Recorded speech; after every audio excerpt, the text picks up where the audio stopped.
အားလုံးပဲမင်္ဂလာပါဗျကိုရဲကြီးပွဲကြိုသုံးသက်ချက် page ကနေပြန်လဲကြိုဆိုလိုက်ပါတယ်မနေ့ကဘိုင်ယန်မြူနစ်ကကျွန်တော် line app ကတော်တော်လေးအားနည်းချက်ရှိသွားတယ်ဒါကြောင့်လည်းကျွန်တော်နစ်နာမှုတွေအများကြီးဖြစ်ခဲ့တယ်ဒီနေ့ညမှာတော့ကျွန်တော် Group E ကပွဲစဉ်တစ်ပွဲဖြစ်တဲ့ Monterrey နဲ့ Uyawa ပွဲစဉ်ကိုရွေးချယ်ပေးကြပါတယ် Group E မှာကျွန်တော် Republic Inter Monterrey Uyawa ဒီ၄သင်းထဲမှာ Monterrey ကမျှော်လင့်ချက်ရှိဆုံးလို့ပြောရမှာပါဘာလို့လဲဆိုရင် Uyawa ကိုသာအနေဆုံး2ဂိုးပြတ်နိုင်ရင်3ဂိုးပြတ်နိုင်တာနဲ့ Republic နဲ့ Inter ပွဲကိုစောင့်ကြည့်စရာမလိုအောင်နောက်တစ်ဆင့်ကိုတက်ပါတယ်ဒီတော့မှမဟုတ်ပဲတကိုးနဲ့ပဲကတ်နိုင်ရင်တော့ Inter Republic ပွဲတည်မကြဘူးအဓိကပါလက်ရှိမှာအနေဆုံး2ဂိုးနဲ့နိုင်ဖို့လိုအပ်နေတဲ့ Monterrey က 1.40 အကျော်ပေးထားပါတယ်ဂိုးပေါင်းစည်းကတော့3လုံး90နိုင်ထိဖွင့်လှစ်ထားပါတယ်ကျွန်တော်တို့အရင်ဦးဆုံး Uyawa ကိုကြည့်မယ်ဆိုရင်တော့အာရှရဲ့အောင်မြင်တဲ့ကလပ်တွေထဲမှာပါဝင်ပြီးလက်ရှိနီးပြနဲ့ပဲ2022က AFC ချန်ပီယံဖြစ်ထားမှုပါတယ်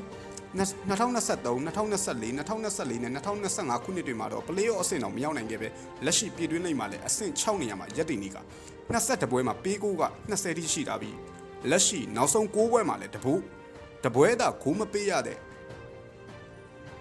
Uyawa ကန်စစ်ပိုင်းကတော်တော်လေးဆိုးရနေတယ်လို့ပြောရမှာပါ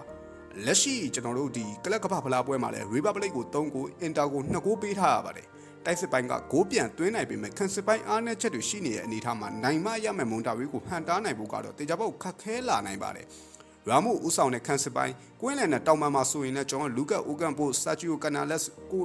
ရိုနာပြီးရင်အိုလီဗာတော်ဝက်စ်တို့လိုအတွေ့အကြုံရှိတဲ့လူစင်းပိုင်းပိုင်ဆိုင်ထားတဲ့မွန်တာဝီကိုဂိုးပေးရဖို့များပါတယ်။နောက်ပြီး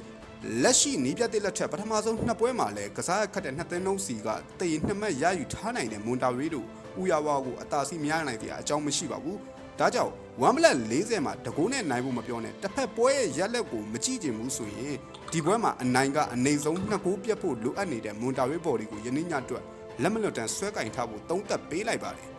မွန်တာဝေးဘော်ဒီကိုရွေးချယ်ပေးလိုက်ပါတယ်ဗီဒီယိုလေးကိုအစားဆုံးနားဆင်ပေးတဲ့ညီကိုတယောက်စီတိုင်းအထူးပင်ကျေးဇူးတင်ရှိပါတယ်ဗျ